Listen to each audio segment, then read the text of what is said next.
ലൂക്കോസ് 2:27. അവൻ ആത്മനിയോഗത്താൽ ദൈവാലയത്തിൽ ചെന്നു. ശിമ്യോൻ എന്നു പേരുള്ള നീതിമാനായ മനുഷ്യൻ ഇസ്രയേലിൻ്റെ ആശ്വാസത്തിനായി കാത്തിരുന്നവനായിരുന്നു. പരിശുദ്ധാത്മാവും അദ്ദേഹത്തിൻ്റെ മേൽ ഉണ്ടായിരുന്നു. ഇദ്ദേഹത്തെ നാം മറ്റെങ്ങും കാണുന്നില്ല.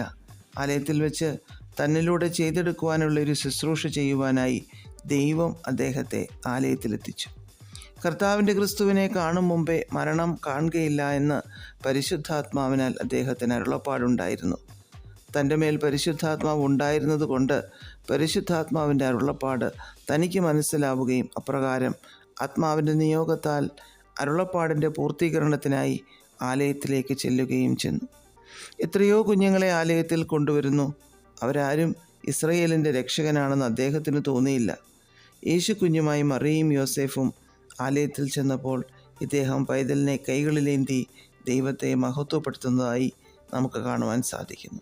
അദ്ദേഹത്തിൻ്റെ മേലുണ്ടായിരുന്ന പരിശുദ്ധാത്മ നിയോഗത്താലാണത് ചെയ്തത്. അദ്ദേഹത്തോടുള്ള ദൈവിക വാഗ്ദത്തത്തിൻ്റെ പൂർത്തീകരണമാണ് ആ പൈതലെന്ന് പരിശുദ്ധാത്മാവ് ബോധ്യം നൽകി.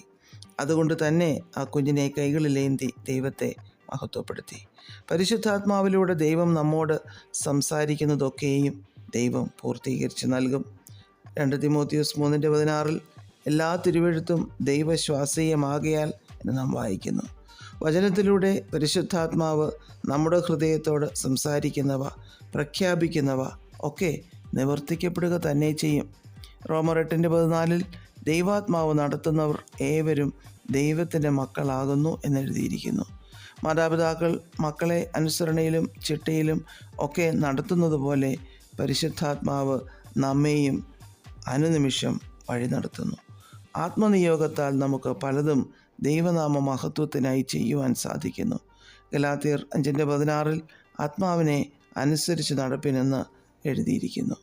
ആത്മാവിനെ അനുസരിച്ച് പലയിടങ്ങളിൽ യാത്ര ചെയ്യുകയും സഭകൾ സ്ഥാപിക്കുകയും ഒക്കെ ചെയ്ത പൗലോസിനെ നമുക്ക് കാണുവാൻ സാധിക്കുന്നു.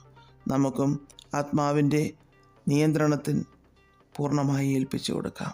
ആത്മനിയോഗം നമ്മുടെ മേൽ വരുമ്പോൾ അതിന് നാം കീഴടങ്ങാം, വാഗ്ദത്തങ്ങളെ പ്രാപിച്ചെടുക്കാം. പ്രാർത്ഥിക്കാം. പ്രിയ പിതാവേ, പരിശുദ്ധാത്മാവിൻ്റെ നിറവിൽ ജീവിക്കുവാൻ ഞങ്ങളെ സഹായിക്കണമേ. യേശു ക്രിസ്തുവിൻ്റെ നാമത്തിൽ ആമേൻ.